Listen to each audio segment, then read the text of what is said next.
Hi, this is Willie Nelson from NORML. For 30 years, NORML has provided a voice for the millions of Americans who smoke marijuana responsibly. More than 500,000 Americans are arrested each year for smoking pot. These are ordinary citizens like you and me, whose lives and careers are being needlessly destroyed. To learn how you can help, contact NORML at www.norml.org or call toll-free at 888-67-NORML.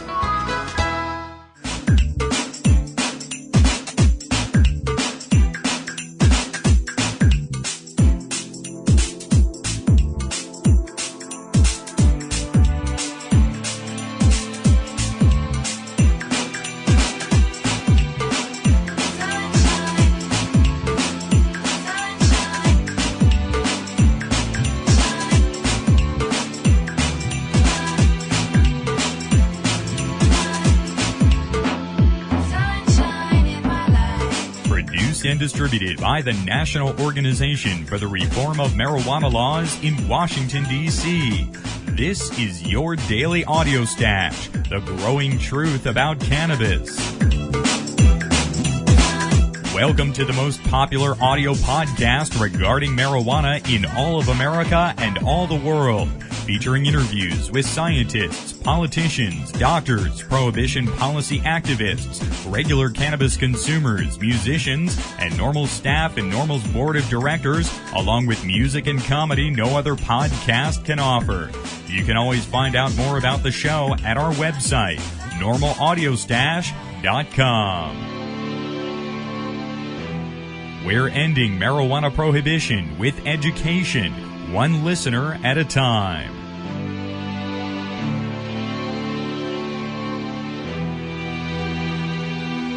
Welcome back to the Audio Stash today. I'm your host, Chris Goldstein. Take a moment to join us at NORML to end marijuana prohibition in America. Just visit NORML.org. First up today, we have important news from NORML. Our news today from NORML's senior policy analyst, Paul Armentano, from Pasadena, California. Ninth Circuit, no fundamental right to use pot to ease suffering. The physician-approved use of cannabis to, quote, preserve bodily integrity, avoid intolerable pain, and preserve life, close quote, is not a constitutionally protected right. The Ninth Circuit Court of Appeals ruled this week in a 3-0 decision. The ruling rejects an appeal by California patient Angel McClary Raish, who sought injunctive relief from criminal prosecution for her use of cannabis in accordance with state law.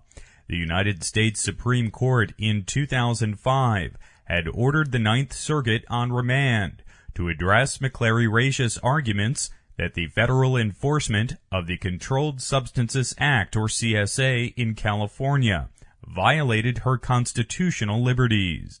The court opined that enforcement of the CSA did not violate plaintiff's substantive due process. Quote, we agree with Raish that medical and conventional wisdom that recognizes the use of marijuana for medical purposes is gaining traction in the law, close quote, the court determined. They continued, quote, but that legal recognition has not yet reached the point where a conclusion can be drawn that the right to use medical marijuana is fundamental and implicit in the concept of ordered liberty, close quote.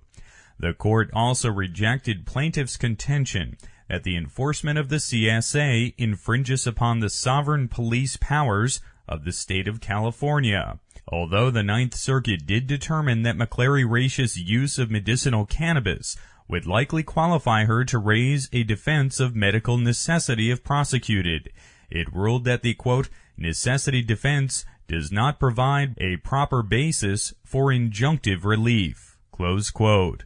For more information on this story, please contact Keith Strupp, NORML's legal counsel, or Paul Armentano, NORML's senior policy analyst, at area code 202-483-5500. Full text of the Ninth Circuit decision is available on our website today at normalaudiostash.com.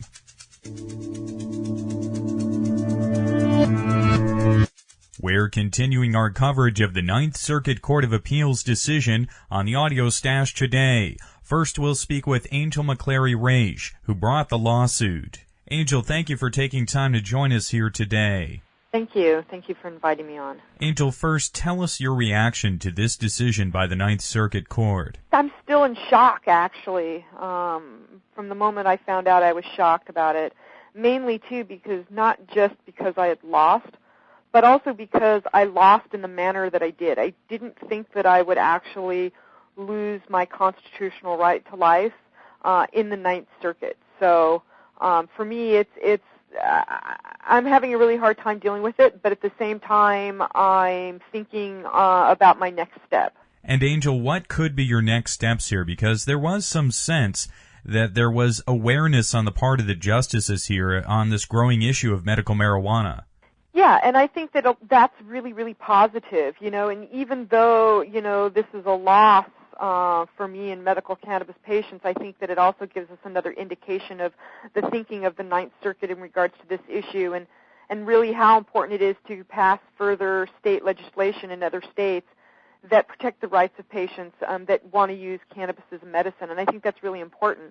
I mean, there's actually lots of different steps for me right now, and one of which is, my case is not over. It's a matter of letting the shock wear off between me and my legal team, and then in the next couple of days we're going to be meeting. But I could easily go back to the Ninth Circuit and ask them to rehear the case. I can also go back down and bring up the statutory interpretation part of the case back down in the district court, though I'd probably lose in the district court but probably do fine in the Ninth Circuit once I got up there with that argument. And there's something that also has been brought up a lot, which is kind of weird because it's something that, I've actually thought about. But it's very weird because the justices kind of gave me I feel like in some ways they're giving me hints because in oral argument, Judge Pragerson specifically said, oh, well, what does she have to do? Stand in front of the federal building with a bunch of pot and get herself busted? They left the medical necessity open for me so that if I am arrested and I am being prosecuted, then I have that right to a defense. So, it's going to be very interesting to see what happens next. I can't really say right now exactly what I'm going to do because there's a very good possibility I might do, several different things all at once.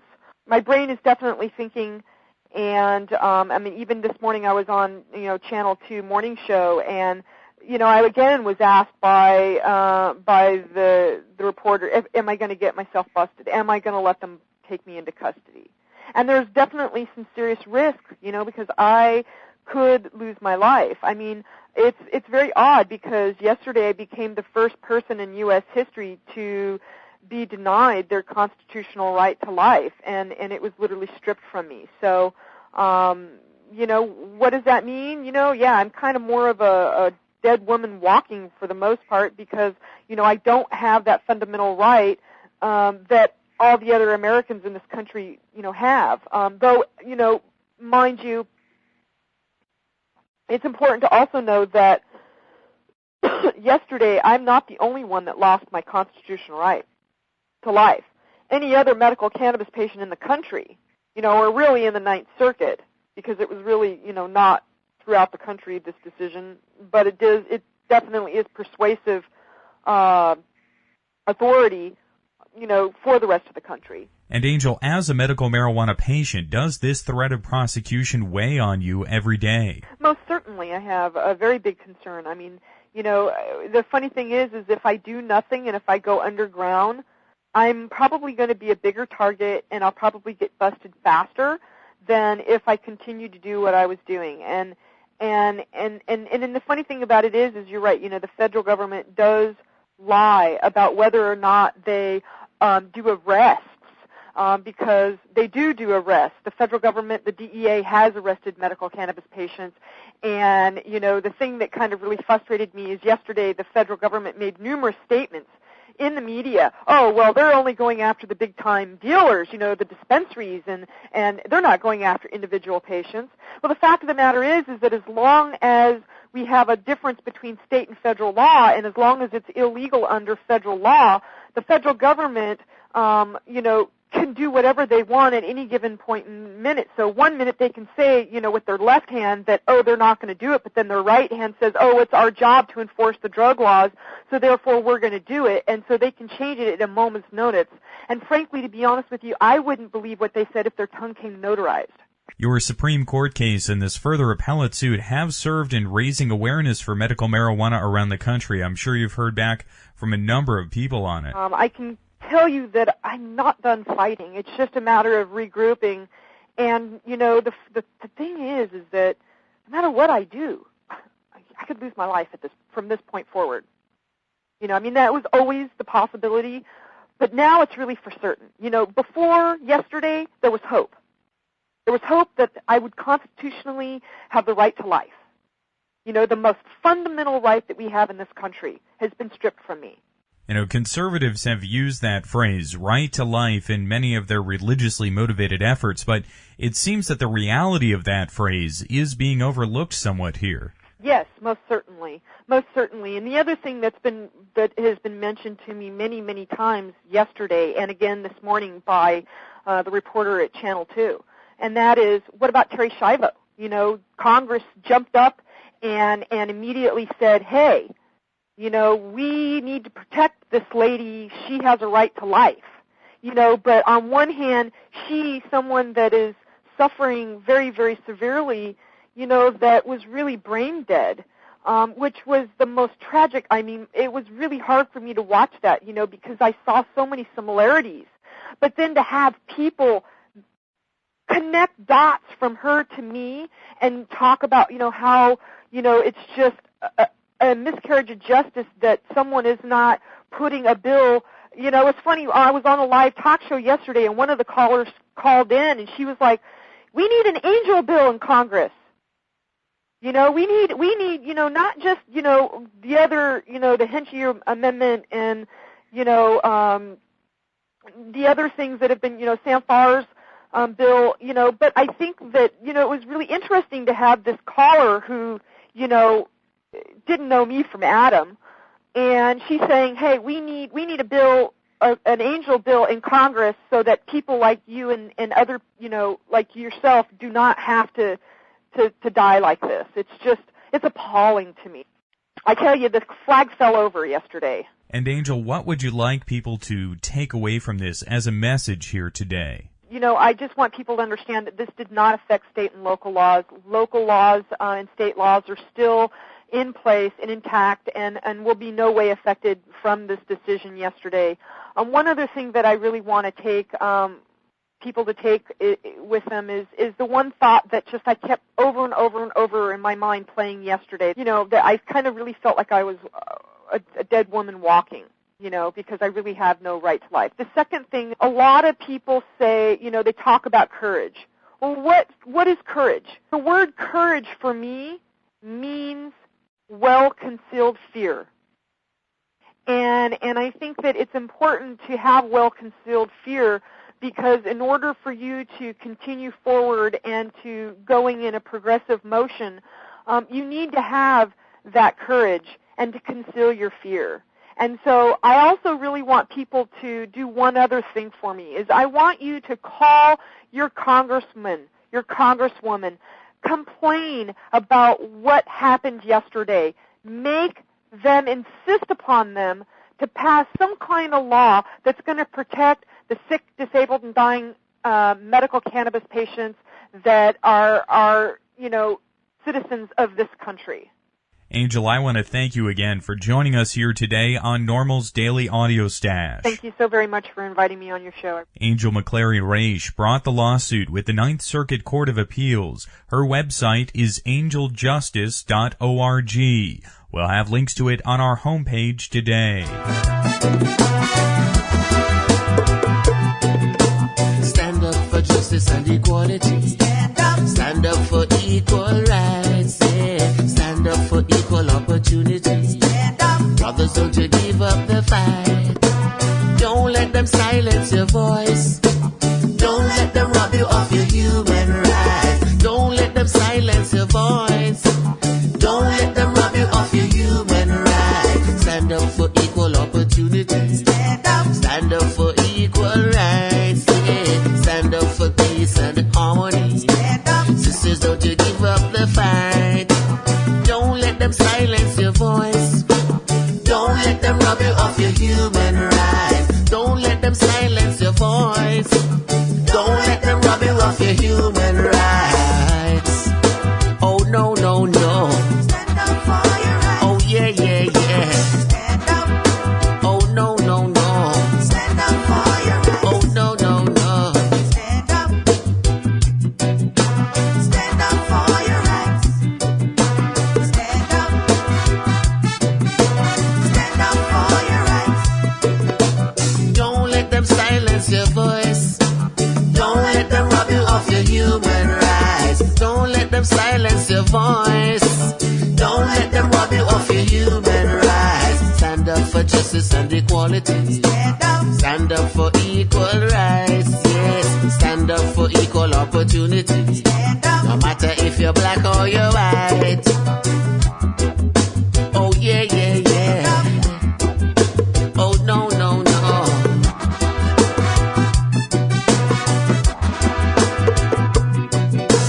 Don't let them silence your voice. Don't let them rob you of your human rights. Don't let them silence your voice. Don't let them rob you of your human rights. Stand up for justice and equality. Stand up. Stand up for equal rights, yes. Stand up for equal opportunity. Stand up. No matter if you're black or you're white. Don't let them silence your voice. Don't let them rob you of your human rights. Don't let them silence your voice. Don't let them rob you of your human rights. Oh no, no, no. Oh no, no, no. Oh no, no, no. Don't let them silence your voice. Don't let them rob you of your human rights. Don't let them silence your voice. Don't let them rob you of your human rights. Oh no, no, no.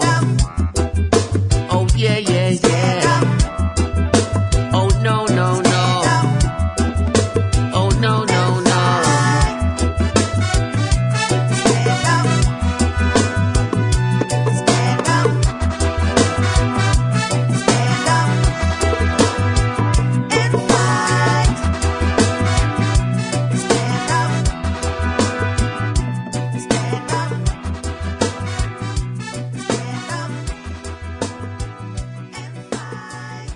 Also with us today to weigh in on the Ninth Circuit decision is Dale Geringer, the director of California NORML. Dale, what is your reaction to this Ninth Circuit decision yesterday? Well, disappointment but not surprise. It's really a sorry state of affairs when a country founded on the right to life, liberty, and pursuit of happiness finds that its citizens have no right to the only medicine that will save their lives and liberty. And the court recognized that it was in a bit of a quandary on this and expressed sympathy, actually, for Rachel's plight in, I thought, rather eloquent words, which nonetheless didn't turn the decision. What the court said was, for now, federal law is blind to the wisdom of a future day when the right to use medical marijuana to alleviate excruciating pain may be deemed fundamental, although that day has not yet dawned, considering that during the last 10 years, 11 states have legalized the use of medical marijuana. That day may be upon us sooner than expected. And in fact, I guess New Mexico moved to become the 12th state yesterday also. So the indication here is that the issue isn't ripe yet. They noted that when the Supreme Court ruled that laws against homosexual relationships were illegal in the Lawrence decision. They did so after 40 states had eliminated laws criminalizing homosexuality, whereas only a dozen states have acted on medical marijuana. So they were saying, wait until you got a majority of states on your side. And the justices did leave open that option for a medical necessity defense for Angel specifically here, but has that defense been tried on a federal level? There was one other federal medical necessity case for marijuana with the Oakland Cannabis Buyers Cooperative, which got famously turned down in the first Supreme Court decision on medical marijuana, but that was a case where a distributor was claiming necessity to distribute to other people who had medical necessity, and that third-party kind of necessity got pretty roundly shot down by the court. The Ninth Circuit, which really oversees criminal trials in the western states where predominantly medical marijuana is legal, indicated that it would be it would allow necessity defenses in the case of a criminal trial of an individual patient. Whether that ever happens remains to be seen. In fact, we really haven't seen any federal prosecutions of individual patients. All the federal cases are targeted against distributors and suppliers, basically. And Dale, will this decision have any impact on existing medical marijuana patients? No.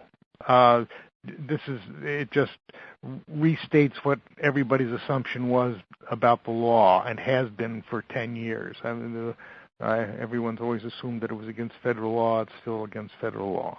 Dale, I want to thank you for joining us here today. Dale Geringer is the director of California NORML. They can be found online at canorml.org.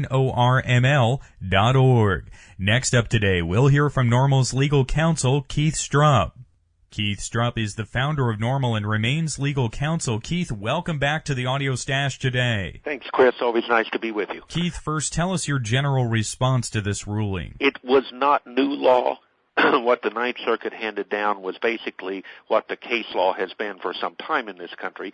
Obviously, what the petitioners were hoping was that they could get the Ninth Circuit to maybe create a little new law, and they did not do it in this decision. Now, the wording of the opinions did in some way give a great amount of recognition to medical marijuana and its importance, it seemed. Oh, no doubt about it. If there is one positive thing in the decision I would think that Angel Raish would take, it is that they suggested that she almost certainly would qualify for a medical necessity defense were she to be prosecuted under federal law. Unfortunately, that doesn't give her the relief she was looking for. She doesn't want to live under that threat of being prosecuted and have to hire a lawyer and defend yourself, etc. But they did recognize that the medical use of marijuana was gaining support politically and was getting more of a support base in this country than it's ever had before, but they said it has not yet reached the level where they're going to recognize the right to use marijuana specifically as a fundamental right. The courts have said for a long time now that there is a fundamental right to relief from your pain and medication, but there's never been a specific fundamental right to a specific drug. And so in that sense, as I say, it's not new ground. The court was simply applying what the rule has been up to this point. So I know it must be terribly disappointing for Angel, and it will be for some other patients around the country who felt that marijuana is the only thing that's keeping them alive. But for the moment, the best we can do, it appears, is to, if they get arrested, we can then raise the medical necessity defense and be somewhat hopeful that we can protect them from being convicted. And more than just awareness, there did seem to be a real sophistication in these opinions, and there was no real question of medical efficacy here. Oh, without question. A few years ago, if you raised the issue of marijuana as a medicine, most courts would have treated you as being sort of outside the mainstream and may not even have you would have certainly had to bring in affidavits from expert witnesses to convince them that it was even a rational position you were taking. Clearly, the courts now understand that this is a significant, substantial movement around the country that involves tens of thousands of patients, and so they're treating it seriously. But again, they are not willing yet. And understand, too, that this decision did come out of the Ninth Circuit Federal Court of Appeals. It's by far the most liberal of the Federal Circuit Courts of Appeals, and it is by far the one who has the most decisions overturned by the Supreme Court. And so I think having had their prior decision in Angel Reisha's case overturned, the one that initially found the federal government had no authority in the field because there was no impact on interstate commerce, that decision having been what the Ninth Circuit felt was the race's strongest argument, was overturned by the Supreme Court, and the Ninth Circuit simply was not willing to go back with some of the lesser arguments, and I think they simply didn't want to be overturned again. Keith, I want to thank you for taking time to discuss this Ninth Circuit Court of Appeals decision here today. My pleasure, Chris. Keith Strupp is the founder of NORML and currently serves as legal counsel. You can contact Keith with questions about this case at area code 202-483-5500. You can also read full text of the decision with a link we have at normalaudiostash.com.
Listening to NORML's Daily Audio Stash, the growing truth about cannabis. Make sure you visit our website at normalaudiostash.com. That's NORMLAUDIOSTASH.com for more information about every day's show. I'm your host, Chris Goldstein. Thanks for listening today. See you at 4:20 tomorrow.